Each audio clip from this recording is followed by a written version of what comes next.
In news that is simultaneously disturbing, predictable and very upsetting, Jill Duggar has confessed to the serious damage caused not just by her brother having accosted her as a child and hellip, but to the world finding out about this accostation back in 2015.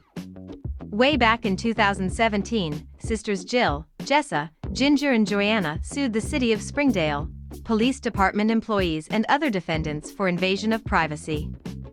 They claimed at the time that the release of their oldest brother Josh's accostation police report to a national tabloid caused emotional distress.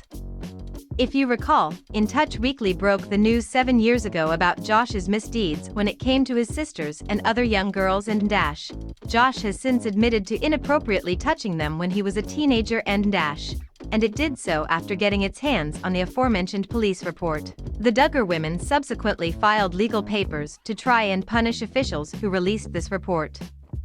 In February, this lawsuit was dismissed. However, these same Duggar women sat down for depositions as part of the lawsuit and The Sun has obtained the court papers that documented their testimony. In Jill's deposition, taken on September 1, 2021, the former reality star was asked if she suffered physical injury as a result of the report's release. "The stress from it all caused me to be so stressed that, I almost thrown up a couple of times," replied Jill. "And hair loss, and stress like that, those kinds of things."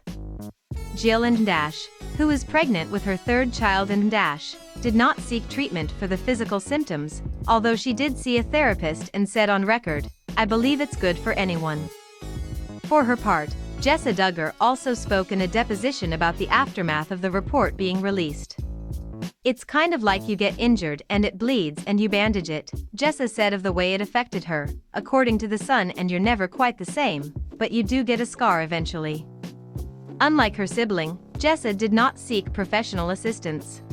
"I mean, if you call my husband a counselor," she explained of turning to her spouse back then. "I certainly have cried my heart out to him and stayed awake a lot of nights talking through things with him, but that's the extent of it." Josh, of course, confessed to the accostation of his sisters in 2015, the same year he also confessed to cheating on his wife with women he met online. Since then, Josh has been arrested and convicted on charges of CP. He was found guilty in December of downloading graphic material of minors from his workplace computer. On May 25, Duggar was sentenced to 151 months in federal prison. In response to this ruling, Jill and her husband said the following 3 weeks ago, "The last several weeks and months have been difficult emotionally. Yesterday was another one of those hard days.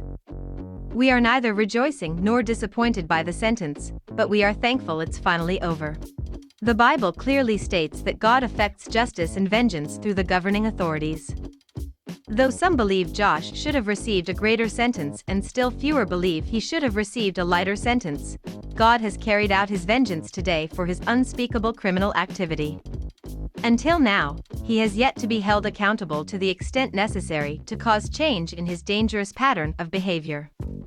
It is unfortunate, but it seems that it may take spending over a decade in federal prison, and still more on probation, for Josh to have any potential for rehabilitation to the point he can safely live in society again. Hopefully, Josh can actually begin to get treatment and begin to work toward a lifestyle where he is less likely to reoffend. We continue to love Josh and his family and will be there for them however we can.